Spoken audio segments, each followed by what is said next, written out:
ఉదయమున నీవు ఎవ్వరినీ కలుసుకొనక ముందు ప్రభువును కలుసుకో. నీవు ఎవ్వరినీ చూడకముందు ప్రభువును చూడు. నీవు ఎవ్వరితో మాట్లాడకముందు ప్రభువుతో మాట్లాడు. నీవు దేనిని వెదకకముందు ఆయన రాజ్యమును నీతిని వెదకు.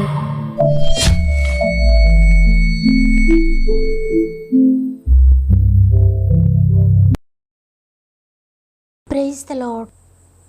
ఈ ఉదయకాలమున ఈ విధంగా మరొకసారి మనందరం కలిసి ఒక ఆత్మీయ కుటుంబంగా దేవుని స్తుతించే భాగ్యాన్ని అనుగ్రహించినందుకు దేవునికి స్తుతి చెల్లిస్తూ ప్రభు నామంలో మీ అందరికీ నా యొక్క శుభాలు తెలియజేస్తున్నాను. ఎలా ఉన్నారు దేవుని బిడ్డలారా? ఉదయాన బాగున్నారు కదా? దేవుడు తప్పక మీకు తోడై ఉంటారు. మీ ప్రతి పరిస్థితి ఆయన చూస్తున్నాడు. ఎవరు విడిచినా ఎవరు మరిచినా ఆయన మాత్రం ఎప్పటికీ నేను మర్చిపోడు, నేను విడిచిపెట్టి వెళ్ళిపోడు. తప్పక నీకు తోడై ఉంటాడు. కాబట్టి మీ పరిస్థితులు ఎంత పెద్దవిగా ఉన్నా కొండంత దేవుడికి తోడై ఉన్నాడు. బ్రతికిన దేవుడికి తోడై ఉన్నాడు. నిన్ను బ్రతికిస్తాడు, నిన్ను నడిపిస్తాడు. ప్రాముఖ్యంగా మీలో ఇంకెవరికైనా ప్రేయర్ రిక్వెస్ట్ ఉంటే తప్పకుండా కామెంట్ ద్వారా నాకు తెలియచేయండి. ప్రతి ఒక్కరి సమస్య నేను చదువుతున్నాను, ప్రతి ఒక్కరి గురించి ప్రార్థిస్తున్నాము. నా ప్రార్థనపై ఆధారపడకండి, మీరు ప్రభు సన్నిధిలో పోరాడండి. మీ ప్రతి సమస్యకు ఆయన సన్నిధిలో సొల్యూషన్ దొరుకుతుంది. సమస్త మహిమ ఘనత ప్రభావములు దేవునికే చెల్లునుగాక. ఈరోజు దేవుడు మనతో మాట్లాడుతున్న మాట యెషయా గ్రంథము 64వ అధ్యాయము 4వ వచనము. తన కొరకు కనిపెట్టువాని విషయమై నీవు తప్ప తన కార్యము సఫలము చేయు మరి ఏ దేవునిని ఎవడు ఏ కాలమున చూచి ఉండలేదు. అట్టి దేవుడు కలడన్న సమాచారము మనుషులకు వినబడలేదు. అట్టి సంగతి వారికి తెలిసి ఉండలేదు. ఆమెన్. ప్రియ దేవుని బిడ్డలారా, చాలా కాలంగా మీరు ప్రార్థిస్తూ అనేక కార్యాల కొరకు ఎదురు చూస్తూ ఏ కార్యం కూడా జరగక కలిసిపోయి ఉన్నవేమో. నా జీవితంలో దేవుడు ఏ కార్యం చేయడం లేదు, నా ప్రార్థనలన్నీ విఫలమైపోతున్నాయి, నా ప్రార్థనలో ఏ లోపం ఉంది, నేను ప్రార్థన సరిగ్గా చేయడం లేదా, నేను భక్తి సరిగ్గా చేయడం లేదా, నా లోపం ఏంటో నాకు తెలియడం లేదు, దేవుడు ఎందుకు నన్ను దర్శించడం లేదు, దేవుడు ఎందుకు నాకు కనబడడం లేదు, దేవుడు ఎందుకు నాతో మాట్లాడడం లేదు, నా కార్యము ఎందుకు చేయడం లేదు అని దేవుడు ఏ కార్యం కూడా నీ జీవితంలో చేయనప్పుడు ఈ విధంగా ఆలోచిస్తూ ఈ విధంగా దేవుని ప్రశ్నిస్తూ నీ జీవితంలో అలసిపోయి ఉన్నావేమో. అయితే ఆయన కార్యము చేయలేని అసమర్థుడు కాదు. నీ కార్యం లేట్ అవుతుంది అంటే దానికి ఒక రీజన్ ఉంది ప్రభు దగ్గర, అంతేగాని ఆయన కార్యం చేయలేక కాదు. అందుకే ఈరోజు ఈ వాక్యం ద్వారా దేవుడు నీతో మాట్లాడుతున్నారు. తన కొరకు కనిపెట్టువాని విషయమై ఆయన తప్ప తన కార్యము సఫలము చేయి మరి ఏ దేవునిని ఎవరును ఏ కాలంలో చూచి ఉండలేదంట. అట్టి దేవుడు కలడన్న సమాచారం కూడా మనుషులకు వినబడలేదంట. ఎంత ఆశ్చర్యం కదా! నిజమే కదా ఈ విషయం. ఎందుకంటే పిలిస్తే పిలవగానే పలికే ప్రభువు ఆయన మాత్రమే. ఈ ప్రపంచంలో అనేక నామములు ఉన్నాయి. అనేక మంది ఈ లోకంలో నేను దేవుడిని చెప్పుకున్న వారు ఉన్నారు. ఎన్నో కోట్ల మందిని పూజిస్తూ ఉండడం మనం చూస్తున్నాం. అయితే ఆయన కొరకు ఎవరైతే కనిపెట్టుకుంటారో వారి జీవితంలో జరుగునని వారు అనుకోనని భయంకరమైన కార్యములు ఆయన చేస్తూ ఉన్నాడు. అన్ని జనులు కలవరపడే కార్యములు ఆయన చేస్తూ ఉన్నాడు అనేక మంది జీవితాల్లో. నీవు తప్ప నాకెవరున్నారా ఈ లోకంలో, నీవే నాకు ఆశ్రయమని ఆయన కొరకు మాత్రమే కనిపెట్టుకున్న వారి విషయంలో ఆయన కన్నా గొప్ప కార్యములు చేయగలిగిన వారు ఇంతవరకు అటువంటి ఏ దేవుడు ఎక్కడ కనబడలేదంట. ఇప్పుడే కాదు, ఏ కాలంలో కూడా ఎవరు కూడా చూచి ఉండలేదు. అనాది కాలం నుండి మనం పరిశీలిస్తూ వస్తే తనను నమ్మిన వారి జీవితంలో దేవుడు ఎన్ని అద్భుతాలు జరిగిస్తూ తన బిడ్డలైన వారికి ఏ విధంగా తోడై ఉండి వారిని ఏ విధంగా ప్రతి సమస్య నుండి దాటిస్తూ ఆహారం లేనప్పుడు ఆకాశం నుండి మన్నాను కురిపించి, దాహమైనప్పుడు బండ నుండి నీటినిచ్చి, ఎర్ర సముద్రం ఎదురైనప్పుడు ఎర్ర సముద్రం దాటించి, పగలు ఎండ దెబ్బ కానీ రాత్రి వెన్నెల దెబ్బ కానీ తగలకుండా వారిని చల్లని నీడను నడిపిస్తూ, వారి చిప్పులు అరిగిపోకుండా వారి వస్త్రం చినిగిపోకుండా అన్ని సంవత్సరాలు వారిని నడిపించాడు. ప్రతి నిమిషం కూడా వారికి ఏది కావాలో అది అనుగ్రహించాడు.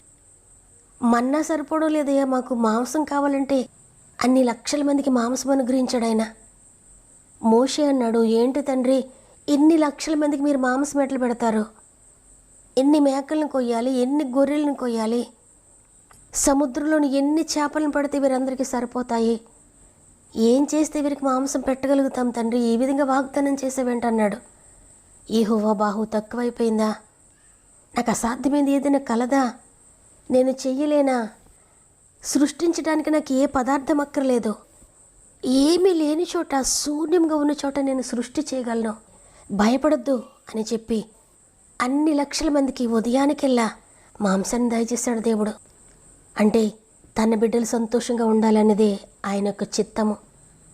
ఈ కార్యం జరగలేదంటే, ఆ కార్యం జరగలేదంటే, ఈ సమస్య ఏంటి, ఎటువంటి సమస్యలు ఏంటి నా జీవితంలో, ఇక ఎప్పుడు జరుగుతుంది, ఇంకెలా జరుగుతుంది, ఇది సాధ్యమా, దేవుడు చేయగలడా అని విసుక్కుంటూ బాధపడుతూ దుఃఖపడుతూ ఉండడం అనేది దేవుని చిత్తం ఎప్పటికీ కాదు.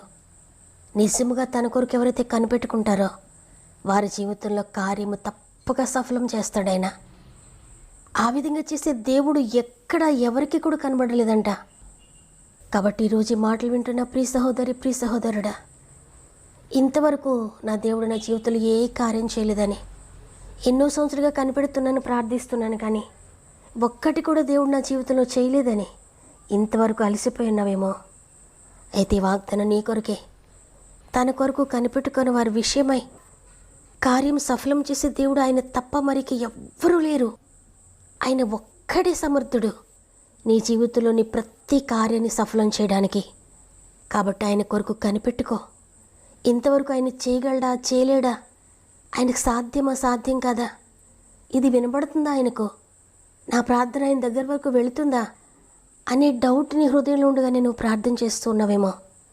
అయితే నిజమైన ప్రార్థన, ఖచ్చితమైన ప్రార్థన చేయండి. ఇక నుండి నా కార్యం సఫలం చేయగలిగిన వారు ఈ లోకంలో నీవు తప్ప ఎవ్వరూ లేరయ్యా. నీవే సృష్టికర్తవు.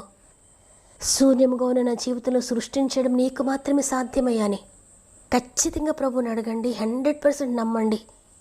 మీరు ప్రార్థించిన తర్వాత స్తుతించడం ప్రారంభించండి. తండ్రి, నా జీవితంలో మీరు ఈ కార్యం జరిగించినందుకు వందనాలు. నీవు తప్ప ఇంకెవ్వరూ లేరయ్యా. ఇంత గొప్ప దేవుని నేను కలిగి ఉన్నందుకు నేను ఎంతో ధన్యుడను. మీరు నాకు దొరికినందుకు వందనాలని హృదయపూర్వకంగా మొరపెట్టుకోండి.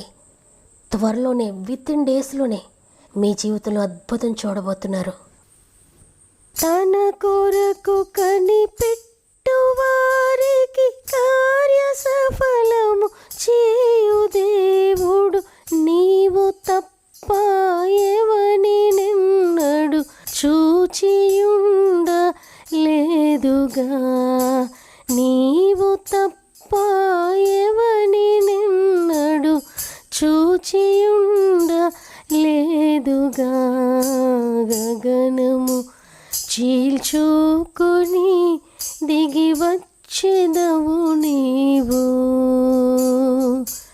గగనము చీల్చుకొని దిగి వచ్చెదవు నీవు. జరుగునని మేమనుకునని భయకార్యములు నీవు చేయగా.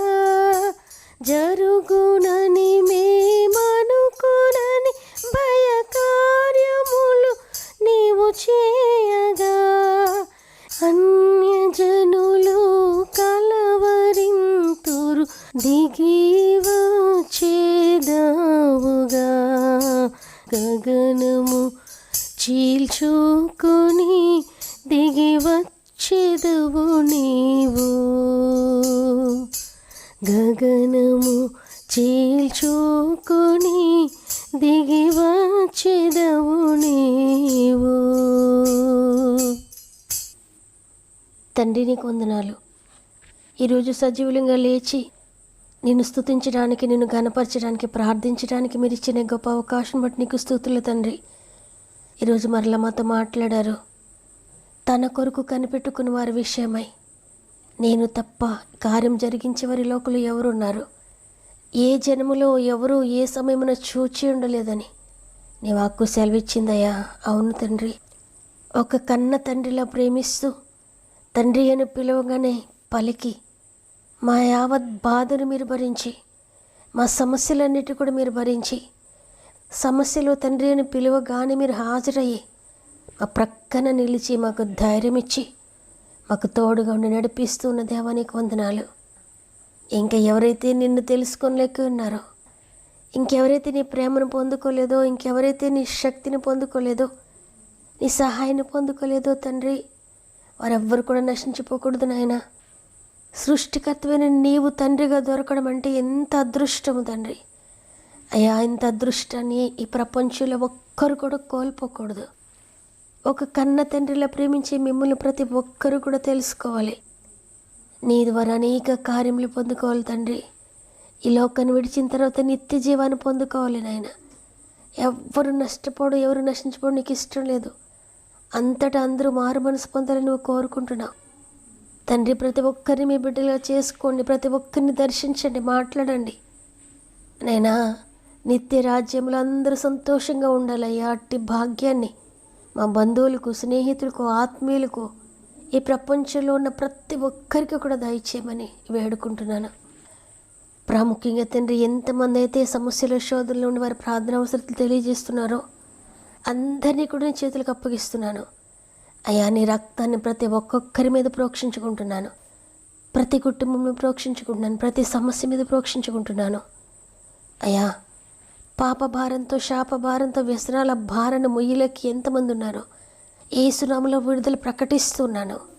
రోగ భారంతో ఎంతమంది మంచంపై లేవలేని స్థితిలో ఉన్నారో యేసునామములో విడుదల ప్రకటిస్తున్నాను. స్వస్థత పొందుకొందురుగాక. ఎంతమంది ఆర్థిక బంధకాల్లో, అప్పులలో కృంగిపోయి ఉన్నారో ప్రతి జీవితంలో సమృద్ధి కలుగునుగాక. అప్పిచ్చేవారికి మీరు మార్చి వేస్తున్నందుకు వందనాలు. చేయని నేరానికి ఎంతమంది అయితే కోర్టు కేసు అనుభవిస్తున్నారో యేసునామములో విడుదల కలుగునుగాక, న్యాయం జరుగునుగాక. ఎంతమంది ఉద్యోగ సమస్యలు ఉన్నారో పరిశుద్ధాత్ముడు అద్భుతాలు జరిగిస్తున్నందుకు వందనాలు. ఉద్యోగం లేని ప్రతి బిడ్డ జీవితంలో ఆశ్చర్యకార్యములు జరిగిస్తున్నందుకు వందనాలు. ప్రమోషన్ దయచేస్తున్నందుకు వందనాలు. ట్రాన్స్ఫర్ దయచేస్తున్నందుకు వందనాలు. స్వంత గృహాలు లేని బిడ్డలు ఎంతమంది అయితే ఉన్నారో, అద్దె ఇంటిలో ఎంతమంది అయితే ఉంటున్నారో వారందరికీ స్వంత గృహాలు దయచేస్తున్నందుకు వందనాలు. ఇంతవరకు ఎంతమంది అయితే గొడ్రాలుగా పిలువబడుతున్నారో వారందరినీ కుమారుల సంతోషం గల తల్లులుగా చేస్తున్నందుకు వందనాలు. అవివాహితులుగా ఎంతమంది అయితే ఉన్నారో పరిశుద్ధాత్ముడా, ప్రతి ఒక్కరి జీవితంలో ఆశ్చర్యకరంగా వివాహాలు జరిగిస్తున్నందుకు వందనాలు. మరి ముఖ్యంగా మరలా నీట్ ఎగ్జామ్ రాయడానికి ఎంతమంది ప్రిపేర్ అవుతున్నారో వారందరినీ కూడా నీ గాయపడిన చేతులకు అప్పగిస్తున్నాను తండ్రి. ఇంకా బాగా రాయడానికి, ఇంకా మంచి ర్యాంక్ తెచ్చుకోవడానికి మీరు కృప చూపిస్తున్నందుకు వందనాలు. వ్యాపారాలను దీవించండి, వ్యవసాయాలను దీవించండి, పాడి పంటలను దీవించండి, చేతి పనులను దీవించండి. డ్రైవింగ్ చేసిన బిడ్డలందరికీ తోడే ఉండండి. ఈ దినం ప్రారంభిస్తూ ఉండగా మా ఆత్మీయ కుటుంబం అంతటికీ రోజంతా తోడేండి నడిపిస్తారని యేసయ్య పరిశుద్ధమైన నామములో అడిగి వేడుకుంటున్నాను తండ్రి. ఆమేన్. నీ కార్యం సఫలం చేసే గొప్ప దేవుడు నీకున్నాడు. ఇంతవరకు సఫలం కాలేదేమో, దేవుడు తప్పక త్వరలోనే చేయబోతున్నారు. నేను నమ్ముతున్నానని వారందరూ కూడా ఈ వాగ్దానం నా కొరికే అని కామెంట్ చేయండి. లైక్ చేయడం, షేర్ చేయడం మర్చిపోకండి. దేవుని చిత్తమైతే తిరిగి రేపు అందరం కలిసి ఆయనను స్తుతిందాం. అంతవరకు ప్రభు మీకు, మీ కుటుంబాలకు తోడండి నడిపించును గాక. God bless.